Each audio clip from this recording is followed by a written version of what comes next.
It's my great pleasure to welcome Professor Jeremy Pitt from Imperial College London, Professor of Intelligent Systems and a good man, if I can say that. Jeremy, welcome to SINS21. Thank you very much. Thank you everybody for being here and where you are. I guess I need to try and share my screen. So I will do this. And hopefully that's got a slide up with the title Democracy by Design. And so with the feedback, yes. I'm guessing that it's there. Yeah. Okay, so Katina, thank you very much for inviting me to this workshop and for the opportunity to present this. I'm going to do something that might be a little bit left field, but we'll see how it goes.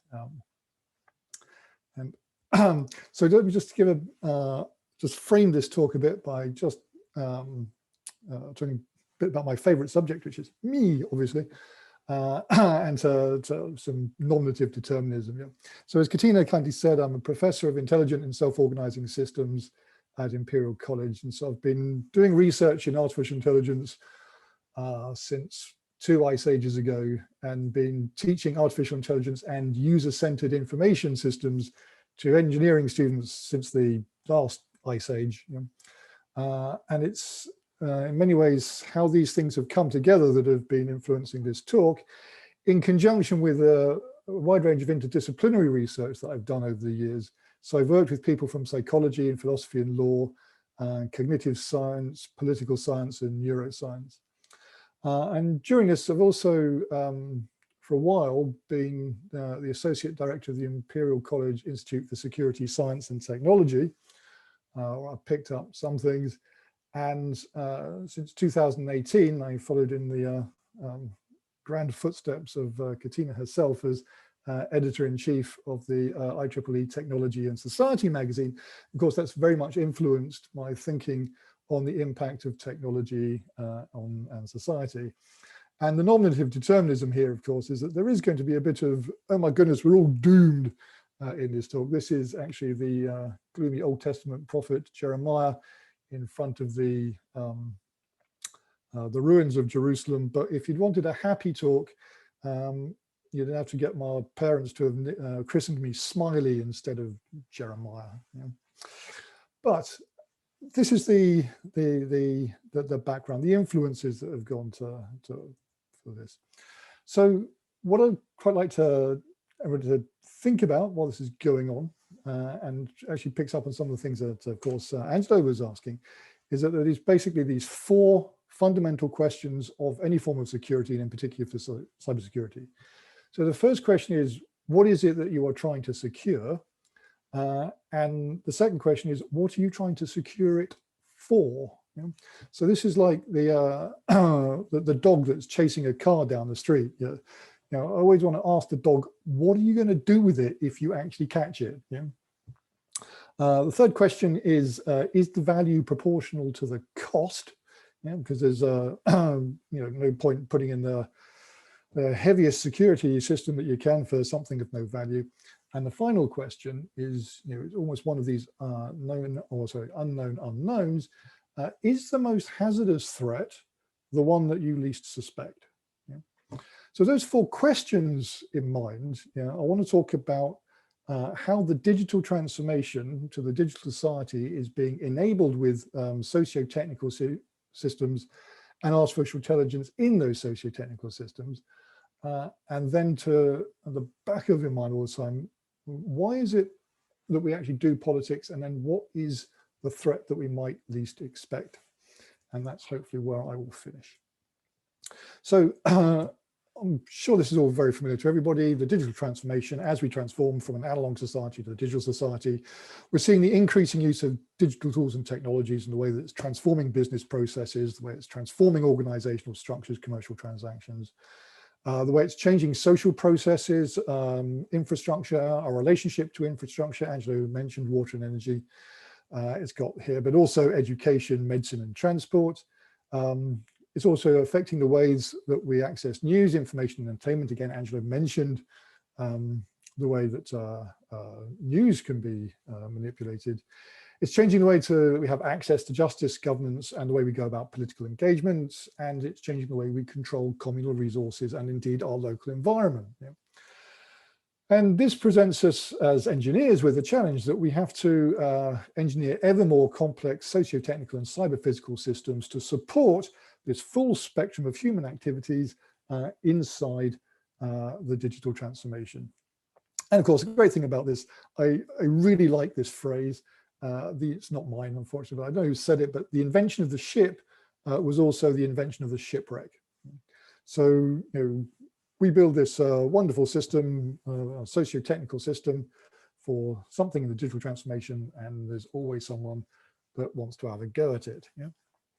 So to give you an example of this, I'll just talk briefly about community energy systems. So this is the idea that we're trying to get away from reliance on fossil fuels and go towards more renewables. And so we can imagine a smart house.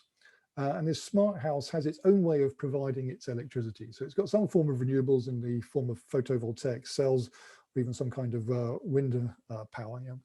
And it has to use that to power its dishwasher, its oven, its fridge freezer, and so on. Yeah? And it might also have some kind of storage facility, so a combined heat power battery, for example, or even an electric vehicle, which is quite nice because it can be used for both appropriation and provision. And in amongst all this lot is our smart meter, which is connecting everything together. Yeah? So now, if the amount of energy that you generate from your renewable sources and the amount that you've got stored is exactly what is needed to power these devices, then you're happy. You know, it wouldn't be a problem. But of course, sometimes you're generating more than you actually need. So the question is, what are you going to do when your battery's full and you don't want to run your appliances, but you don't want to waste the fact that the sun is shining or the wind is blowing.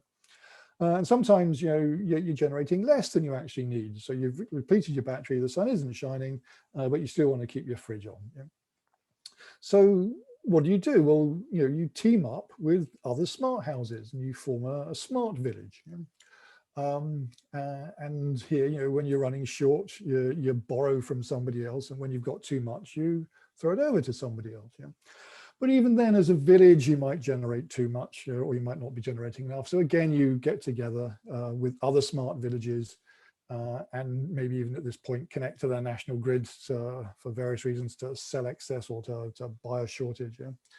But note here that in amongst all this lot, there are various stakeholders. So it's not just the citizens, the consumers of the electricity in these houses. There's a whole range of stakeholders, including corporate stakeholders, government stakeholders, as well as the citizens. Yeah, and they all have an interest in this, and quite right too, because you know the infrastructure is not going to install itself. You know, someone's got to put the wires in.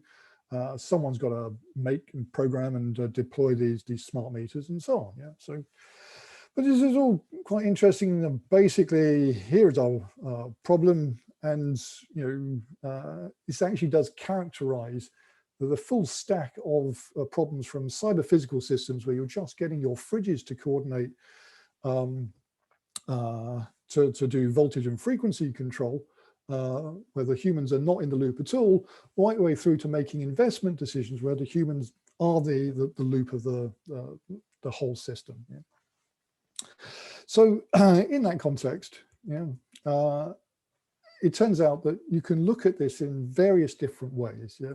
And there is a whole set of problems about how you manage knowledge, how you achieve collective action, how you incentivize things, how you manage identities, how you make this thing fair, right? Yeah? But in particular, there's a governance problem. Okay, so the question is, how do we specify the structures, processes, the checks and balances which actually provide us with the stable, legitimate, robust, and resilient governance? And that's not just within our smart village, but in the collection of smart villages and so on. So the way that we've gone about approaching this governance problem is I've picked up this theory due to Josiah Ober from Stanford University, who talks about this theory called basic democracy. So this is how you go about designing institutions for governance which will prevent the occurrence or recurrence of tyranny. And so he's basing this on the observation of democracies that grew out of classical Athens and I'm saying the colonial insurrections in the United States, but we'll gloss over that. Yeah, that both of these were reactions to forms of tyranny. Yeah? And so he's trying to get away here from the concerns of liberal democracy, if you like, which are all to do with value neutrality, universal human rights, egalitarian principles, and so on. Yeah, and just get to the core of what a democratic political regime would look like. Yeah, so it's primarily concerned actually with the legitimacy and stability of self-governance. And his argument is that it's relatively straightforward, so it can be enacted by a diverse group of citizens, yeah, and that it will provide the material conditions for human flourishing, for the free exercise of constitutive human capacities, and sustains the desirable conditions of social existence. Yeah? And these three conditions are actually all different aspects of security, because it's providing welfare if things go wrong for you, it's providing protection from outside threats, and it's providing, so this is chance, outside threat, and insider threat things, the avoidance of tyranny, that, should someone try to take over this particular system from inside. Yeah? And so we're going to do all of this thing is we're going to have to define some rules. So this is where our social construction comes in, because we've got to agree on these rules. And these rules themselves must actually restrict the absolutist tendencies and degenerate into different political regimes. Okay, so that was the theory. So as part of the book of this, Josh came up with this thought experiment called Demopolis, which is basically addressing a central question of social order, which is how is it that a community can realize the benefits which are derived from better social coordination and cooperation without actually submitting to a ruling oligarchy, a monarchy, or even a benign dictatorship. So the basic premises of this was that actually you can take a normal distribution of the people with their preference to avoid tyranny and get one of those, that group that really wants to avoid tyranny, and then give them an island or a city-state and tell them, go off and find your own political regime. And he says the way that would then go about that is that they would found it by agreeing who is and is not a citizen of the system. Then they would agree their basic rules on participation, legislation, and so on. And then they'd make and enforce these post-foundation rules to actually manage their own affairs, legitimately and stably. Yeah. And of course, this was a thought experiment, so you can't actually go off and run this. Although, for those of you who've read the book on the Shantung compound, actually you quite got close to being able to do this as an experiment. Yeah. However, with a computer, we can actually do something like this. So one of the things that I wrote was this simulator called Simdemolplus, which was based on self-organizing multi-agent systems. Yeah? And I built a simulator to test out this theory, where if you had a bunch of agents that were trying to avoid tyranny and could formulate their own rules, change their own rules to avoid tyranny. And this actually had some quite interesting repercussions. One on historical political science, and Josh found it really interesting that much of historical political science is actually based on counterfactuals, but here he could actually sort of like say to me, well, can we just tweak this parameter, change that, and see what happens? And so we could do that. It's also a starting point for sort of actually trying to do computational comparative politics to see how different political regimes might change over time. But in particular, it gave us insight into actually engineering socio-technical systems. And this is what are called democracy by design, which is basically an instance of value-sensitive design, where you actually put values as the primary requirements of the system that you're trying to build. So we've probably seen examples of this. People know about privacy by design, where of course privacy is the primary requirement. So here we're saying democracy is the primary design requirement. How are we going to engineer systems which are going to give us a democracy, or at least a basic democracy? And the 8 principles that we came up with were these. That first of all, you had to prevent the generation into an alternative political regime rather than trying to reinvent it. You had to be able to tolerate dissent. You had to have, and I swear, well, in the original, this wasn't in the original paper in 2018, but I updated them in 2019, and before what happened on January the 6th this year. But you have to have the seamless transfer of power that with the consent of the loser of an election. You can't take any shortcuts on the processes that you are running to maintain your democracy. You need both diversity and expertise. You have to have visibility, who's making the decisions. You have to have inclusivity, so as many of the citizens are actually participating in these decision processes. And you have to have accountability critically for system improvement purposes, so that you're not expecting to get everything right all the time, but when you get things wrong, someone's accountable for it, but okay, I can make things better in the future. You need to educate citizens in the pro-social benefits of civic participation. And you have to have this form of reflection, this meta-deliberation. You've always got to be asking yourself, are we doing this right? Is this the right thing? So this is really cybernetics, actually. The system has got to have a model of itself, because like with many of these things, I mean, we like to, Homo sapiens, we're actually Homo nominans, we like to label things, we like to put things in states, we evolved that capacity. But actually what we really need to understand is a process. And it's many of these things like norms and trust and democracy itself, knowledge itself, these are social constructions which are actually a product of intersubjective agreement, and they're processes which are constantly changing, and we have to try to understand these. Okay, so that was democracy by design, but now I want to tell you a quick cautionary tale, okay, about our Republic of Absurdistan.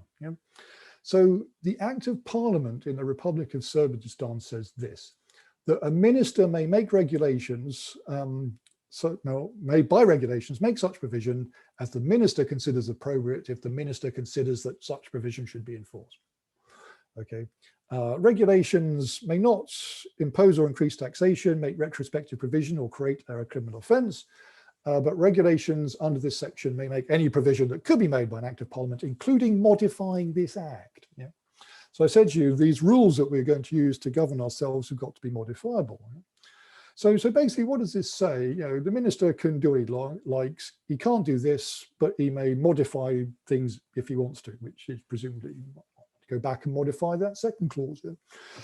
So another cautionary tale: suppose that the absurdist Minister of Education then announces statutory guidelines for their schools' relationships, sex and health curriculum, which includes this instructions that you can't work with external agencies that promote extreme positions, things like promoting non-democratic political systems rather than those based on democracy. You can't ignore civil or criminal law. You can't engage in active or personal harassment. You can't promote divisive or victim narratives. And you can't select and present information to make unsubstantiated accusations against state institutions.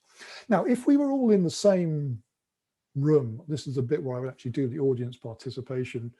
And Kathleen, can I have just a couple of minutes to finish, please? Yeah, almost done.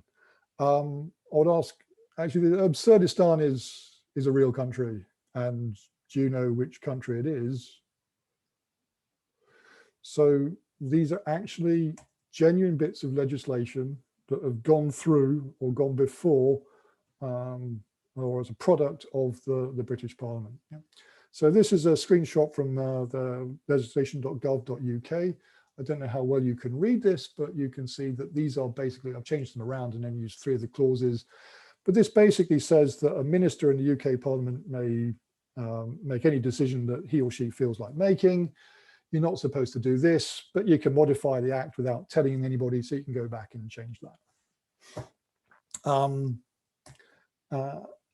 Those instructions, including the fact that you're not allowed to suggest abolishing capitalism, it's in there as well. This was all included in the government statutory guidance for schools to plan their relationships, sex and health curriculum, that you couldn't do this. Indeed, you couldn't, for example, engage in civil disobedience, violate civil law. And the thing is, this is important because it may be sometimes if you have a set of rules, and you might get the rule wrong, but it might also be that the person applying the rule is wrong. But it might also be actually not violating the rule, but the rule itself needs to be changed. Yeah, and how else are we going to get some action on climate change? So why am I saying this? Yeah. Here's my basic slide on security 101. You know all about this. Yeah. It's Alice is trying to communicate something to Bob, and this is a nice enclosed system. And on the outside, as Angelo was saying, there are all these threats, these attackers, or as Michael was saying, someone's trying to insert something, an insidious bit stream into this bit stream. Yeah, it's on the outside. Yeah.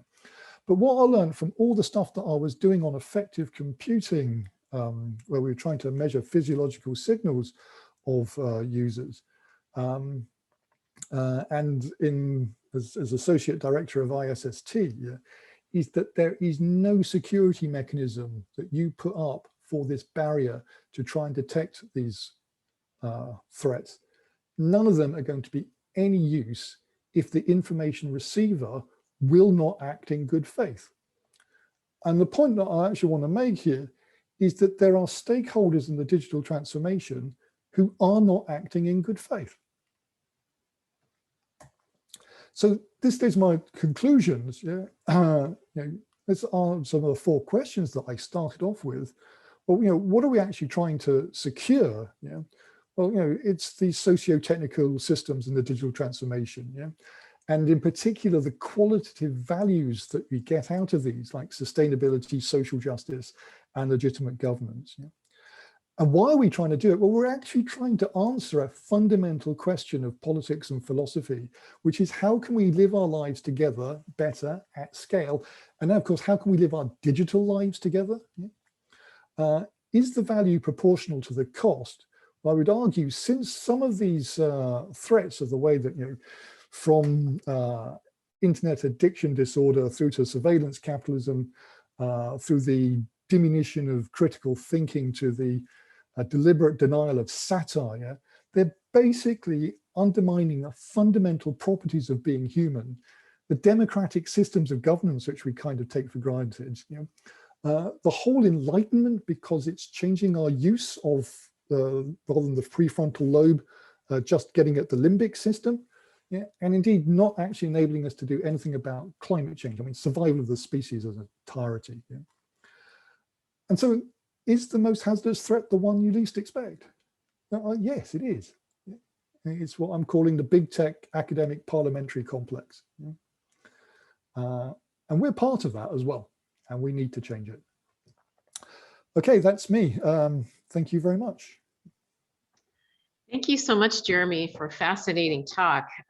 So my name is Kathleen Vogel. I'm from Arizona State University. I'll be handling and managing the Q&A. We have a couple of questions in the chat that I might start up with first, but feel free, for those of you who have a question, to either unmute or use the little raised hand icon or put a question in the chat, and we'll be happy to get to those. So the first question actually falls, Jeremy, very well with kind of how you ended. So Kevin Johnson in the chat asks, don't we have a sort of oligarchy today with big tech, further a sort of techno-feudalism? Is a true democracy really workable?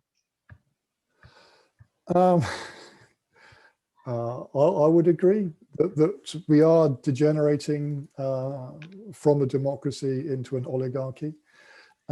Is it workable? I think the fact that the Athenians managed a system for 200 years, yeah, before they made a mess of it.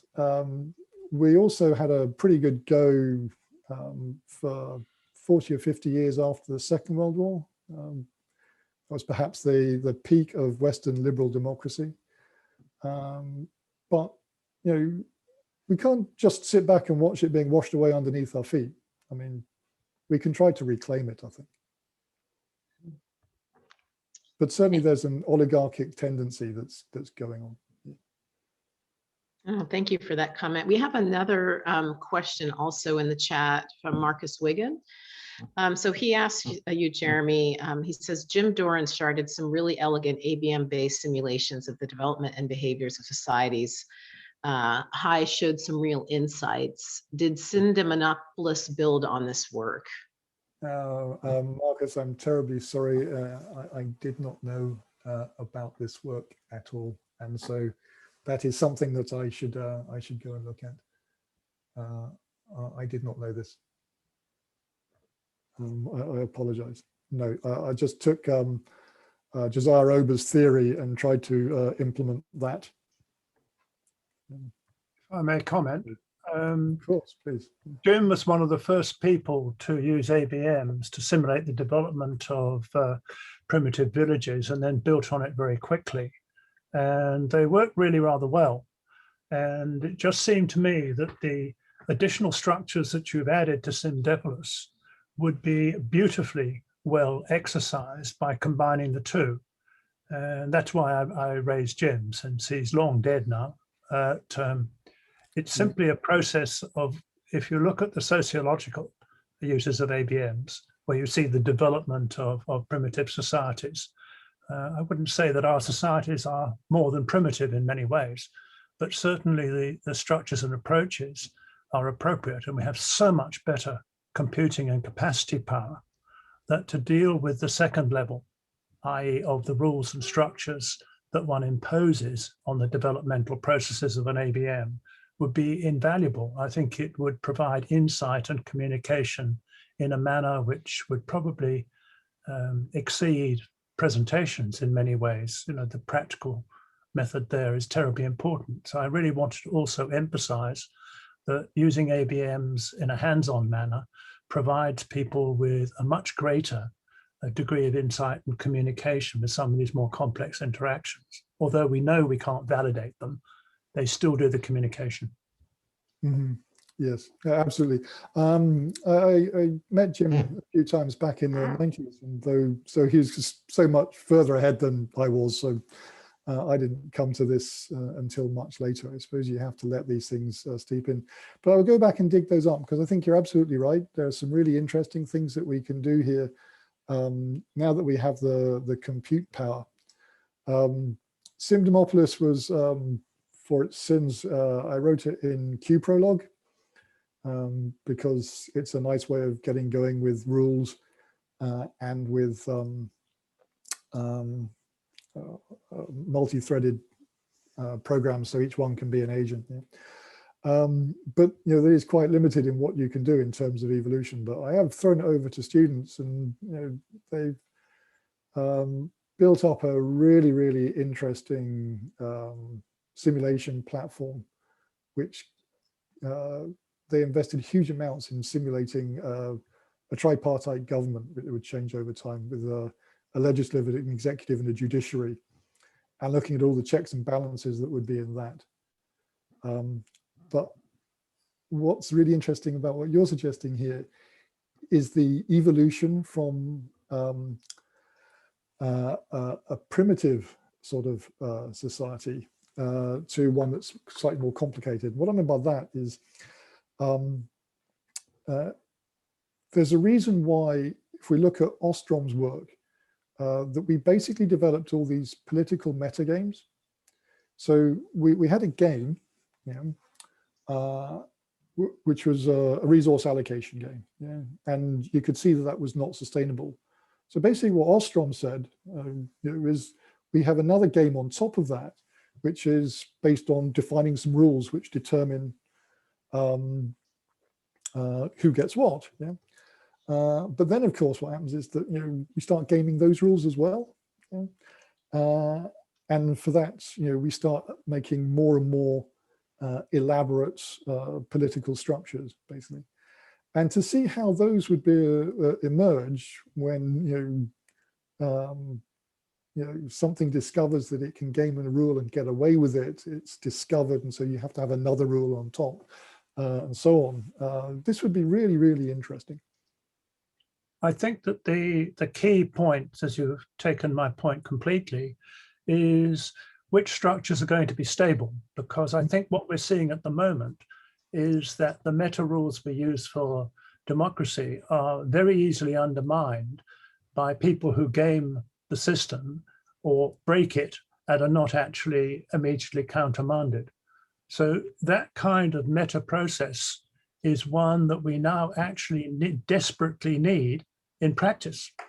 So a simulation approach that did this even in a simple way would, I think, be a real contribution to people to see just how unstable particular structures are. I mean, people quite often bring forward legal structures to address a small problem, but those unwind a large number of other expectations and behaviors.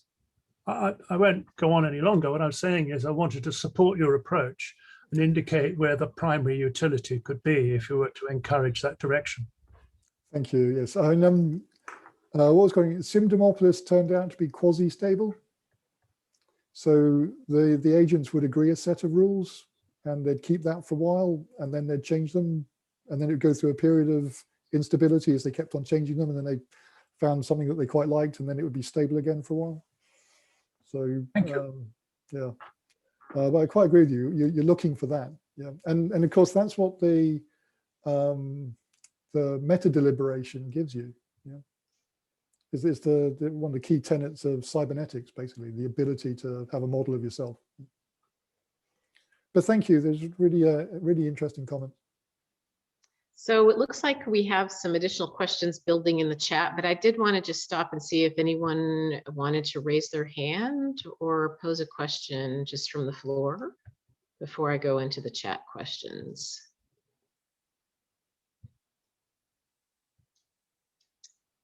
Okay, so let's move into the, actually, Jeremy, since you mentioned cybernetics, there's a question from Kevin Johnson, who says cybernetics was very popular in East Germany before the wall fell, but suffered from ideological dedication, taking precedence over scientific inquiry. Do we face similar dangers today in working with managing society with technology and artificial intelligence? And if so, how? Wow, how do you connect those two things together?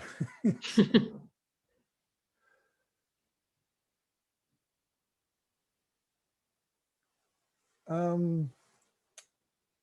don't know whether it's is it ideological dedication or a slavish devotion to the profit motive that's the risk here. Yeah. So I mean, this is the problem with well, I mean, if Kevin is still on the mute, perhaps he could elaborate on this question. Sure. Basically, the problem with East Germany was essentially that party control and a commitment to Marxism influenced scientific inquiry and endeavors with cybernetics. And so there was always a tendency to take the state and prioritize it over and above, you know, whatever it was they were looking into. And so my question really is about whether or not we have similar ideological commitments that have us, you know, focusing on those things rather than what science may or may not tell us. Mm-hmm. Okay, so apologize to anybody from the UK. I didn't want to mention this, but see, we have a government that has followed a policy called Brexit, yeah, and they have shown a complete ideological determination to pursue this policy, irrespective of what happens. Yeah. And that slide that I showed you about, you know, not pursuing divisive narratives. I mean, this has been the single most divisive narrative I could come up with in the however many years I've been politically aware. We keep on pursuing this even in the face of evidence that it is a completely dumb thing to do, basically. Yeah. So, you know, the reality is something entirely different. And the thing is, you know, we are getting being gaslit as a nation. You know, the ministers will stand up and tell us that everything's going to be fine. Yeah, and in private they admit that it's not. Now, you know, this is what I mean by you know, being a stakeholder that's not acting in good faith. So if that's the second part of your question, that you know that we have a system where the people who are controlling the levers of it, if you like, are completely in denial about what they have to change, including themselves, then yes, we have got a problem. How we're going to manage that with artificial intelligence? Well, you see, this is what I kind of hope, that my fond belief for these socio-technical systems of the kind that I was talking about, the community energy systems, is that we would be able to empower people from the bottom up, that they would start to rediscover democracy for themselves, yeah? Rediscover the power of civic participation, yeah? The things that are in their interest, they do actually have some kind of control over. And of course, I mean, it's here that I defer to everything that I've learned about public interest technology from Katina, but I think that's why this is such a powerful movement. So to make or give people the opportunity to actually do things about things which affect them in a way.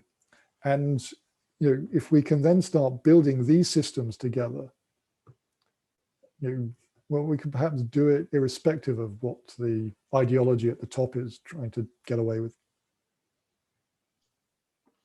Great, thank you. So we have another question in the chat from Flavio Lira from IASS Potsdam. So he asked the question, maybe the references to Athenian democracy as a successful example might be a trap.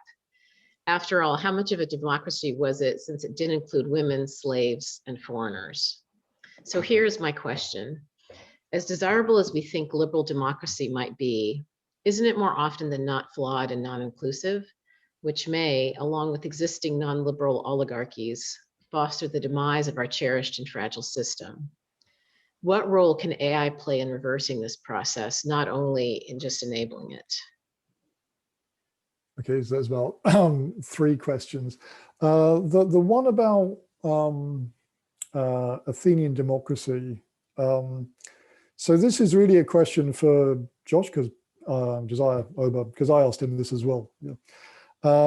Yes, there were flaws, yeah, but the thing is, you don't just dismiss, you know, the political system because you know, they had a definition of citizenship that was not as inclusive as the one that we would like. Yeah, that doesn't invalidate the processes that they came up with for managing knowledge that allow them to achieve superior ability to solve public action problems. Okay.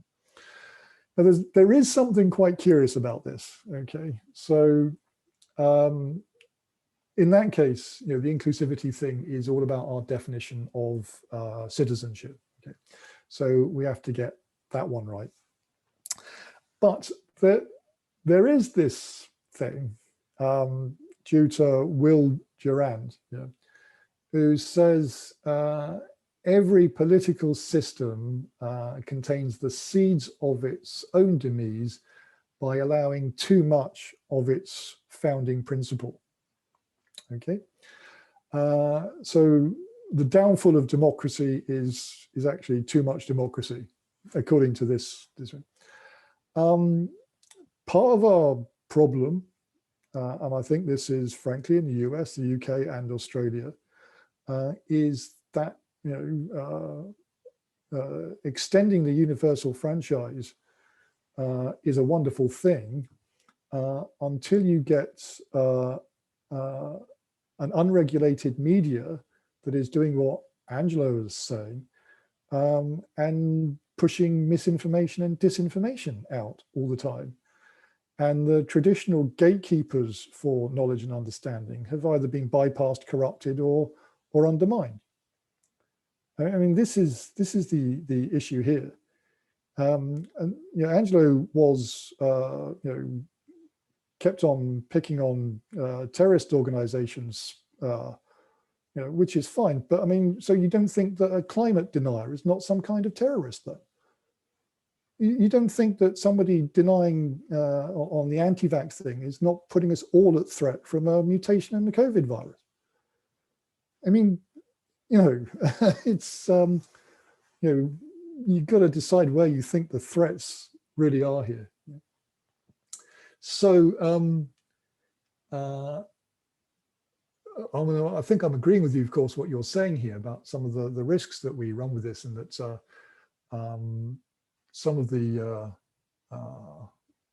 things about liberal democracy is not quite perfect, but I'm really talking about basic democracy here, of course. Yeah. And what role can AI play? So for me, it's the decision support that you can actually help with. Michael was very clear about,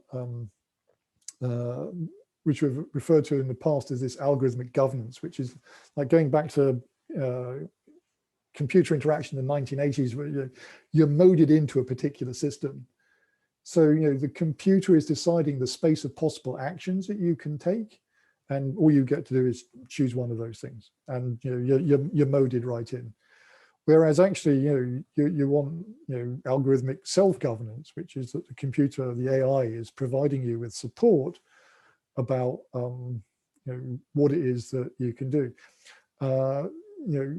and they're helping us actually overcome these problems. As I don't know if I've said this, but did I say this today? Sorry, I said to say that many of these things are processes. We don't understand. We're not good at perceiving process. So there's evidence from neuroscience to say, we evolved to be able to spot changes in a state. Okay, so this is why my colleague, my neuroscience colleagues I work with, if you go into a sports bar and there are screens on the wall, and one of the screens changes dramatically from what it's showing and cuts away to show something else, everybody will turn and look. Yeah, this is the way that we are programmed. We can tell large changes in state. Yeah, what we're not very good at is understanding trajectories, understanding processes. So we're full of ostensive definition. We can point at things and say, that's a table, that's a chair, this is the way we do ostensive definition, but then we want to try and do that with things like trust and knowledge and democracy. Yeah. And my point about this, and I'll be interested if Michael, as a philosopher, has anything to say about this, but that you don't say what these things are, you say what these things do. Yeah. And you don't just look at the change in state, you have to understand the trajectory. You have to look at where you're from and see where you're going to. I think AI can help us with that. And I also think AI can really help us with the codification of what I would call this deep social knowledge. So anybody reading Elinor Ostrom's work, for example, so enormous knowledge and understanding of the processes by which we manage to sustain a common pool resource. And one of the tiny contributions that I'd like to think that my group made, building on the shoulders of the giant, was to show how those principles could be expressed in logic, and therefore actually into an executable program. So it was a way of codifying this deep social knowledge, and we can put that into an AI system and actually help people. And we've shown how you can do the same with justice. And Simdemolplus, in a sense, was trying to show how you could do the same with democracy as well.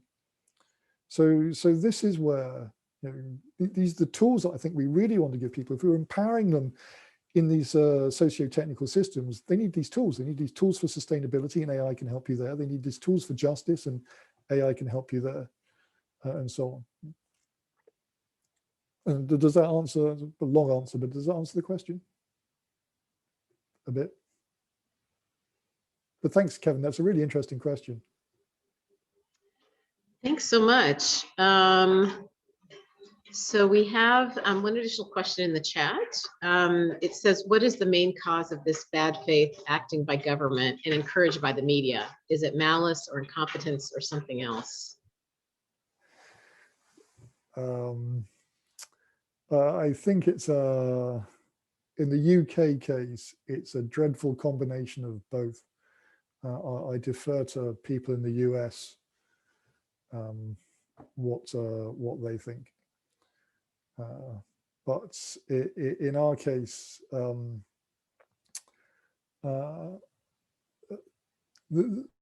there's I think a third thing, which is the lack of accountability.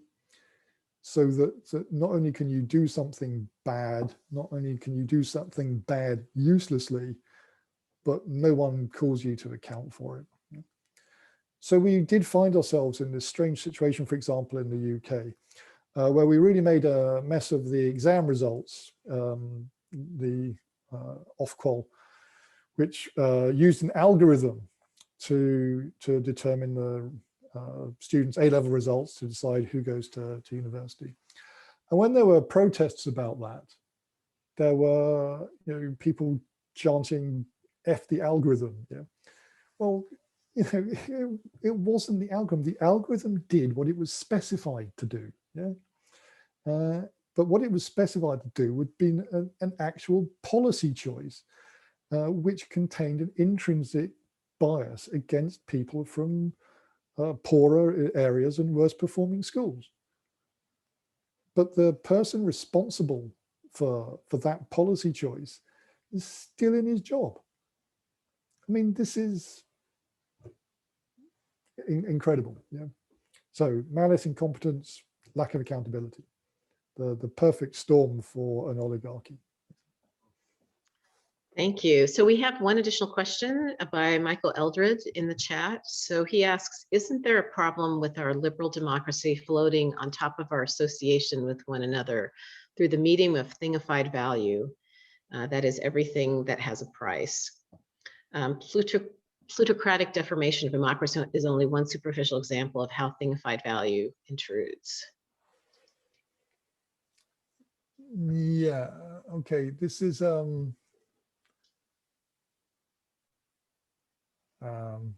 yeah, I think we're running out of time, but it's a really interesting point, Michael. And one of the other things that I shared there, one of the other perspectives is this transactional values and how we actually represent values, but not just in a transactional form. And going back to Marx's original point about starting off with sort of like primitive societies, one of the things I've been really taken with is the work of Malinowski on the ring cycle in the Polynesian islands in the South Pacific, and how they would make something and then they would get in a canoe and paddle to another island and present it as a gift. But if you held on to that, it was a really bad faux pas. So you had to get in your canoe and paddle and give it as a gift to somebody else, and then it would go around and basically come back to the person that originally made it. Yeah. But the point of all this, of course, was that it created these loose social ties. So when there was a problem with the island, they'd help each other out, and that's what we've got in today's society. Actually, there's a reason why we refer to currency and say that it's in circulation, because units of currency actually act as a force multiplier. It's not just that I've got a pound and spend it, but I spend a pound, the person I spend it on spends it, and so on. And of course, this is the really dangerous thing of, this is what we mean by plutocratic deformation, of big transnational companies coming along and sticking the corporate proboscis into the lifeblood of local economies and sucking 20% of it out with every single transaction, which is what some of the private transportation companies actually do. Some of the big delivery companies do the same. Yeah. All right, great. Thank you, Jeremy. Katina, I don't know if it's now time to turn it over to you. Yes, it is, Kathleen. And I know we have more questions in the chat. I'd like to thank Jeremy. I'd like to thank Kathleen. I'd like to thank Angelo Frigieri. I'd also like to thank Elma Hayrick. I'd like to thank Michael Eldred. And why not? Let's just thank everyone, especially the logistics team of Cindy Dick, Melissa Waite, Anna Reed, and everyone in the background at ASU who's been supporting this. We're going to go to a 10-minute break, but what we'll do is share some thought-provoking music while we do. And this is an original composition. And I'd like you to stretch your legs, have some water, take a restroom break, and then come back at 10 past the hour. And here it is. This is Major Tom Redux. One moment, let's just make sure we share appropriately. Okay, share with sound, that'll help. And everyone do get up from your chairs. Make sure you mute yourself and stop your video. And when the music stops, you can all come back.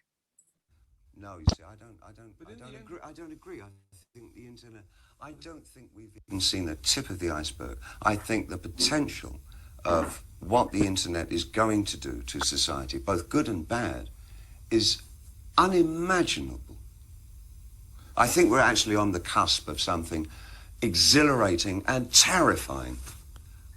It's just a tool, though, isn't it? No, it's not. No, it's an alien life form. What do you think, I mean, when you think then about... Is there life on Mars? Yes, it's just landed here.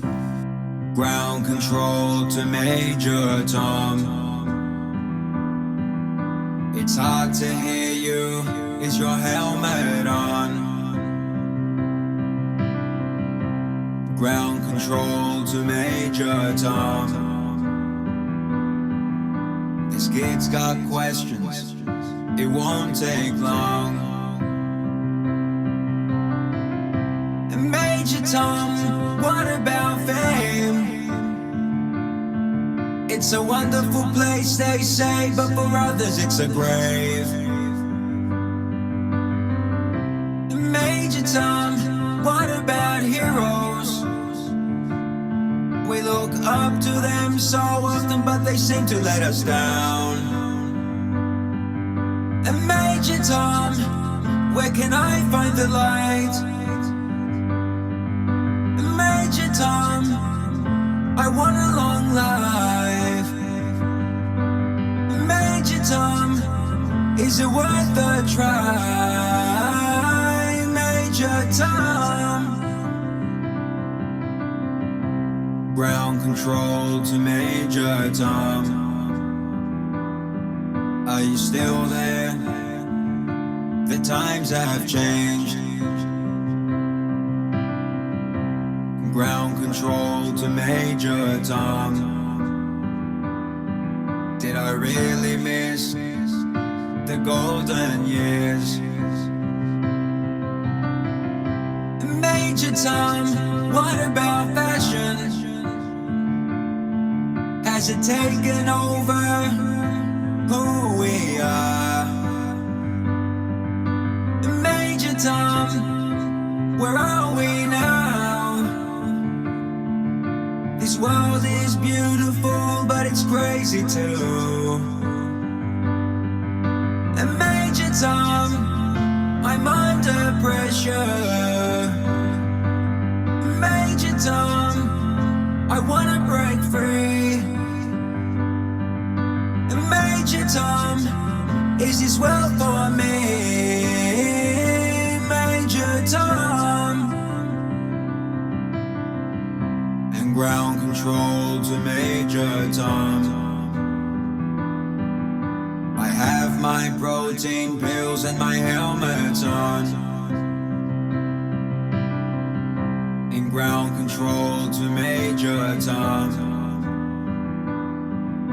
I think it's time for me to move on. Major Tom, what's it like in heaven? Do the angels sing or do they play violins? And Major Tom, what inspired your music? Did it make you dance like funk to funky. And Major Tom, my mind is full. And Major Tom, they think I'm cool. And Major Tom, am I just a fool? Major Tom.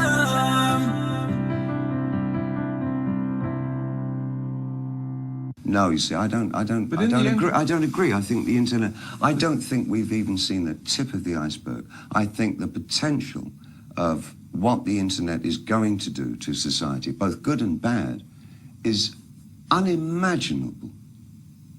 I think we're actually on the cusp of something exhilarating and terrifying. It's just a tool, though, isn't it? No, it's not. No. No, it's an alien life form. What do you think? I mean, when you think then about Is there life on Mars? Yes, it's just landed here. Ground control to Major Tom. It's hard to hear you. Is your helmet on? Ground control to Major Tom. This kid's got questions. It won't take long. And Major Tom, what about fame? It's a wonderful place, they say, but for others it's a grave. And Major Tom, what about heroes? We look up to them so often, but they seem to let us down. And Major Tom, where can I find the light?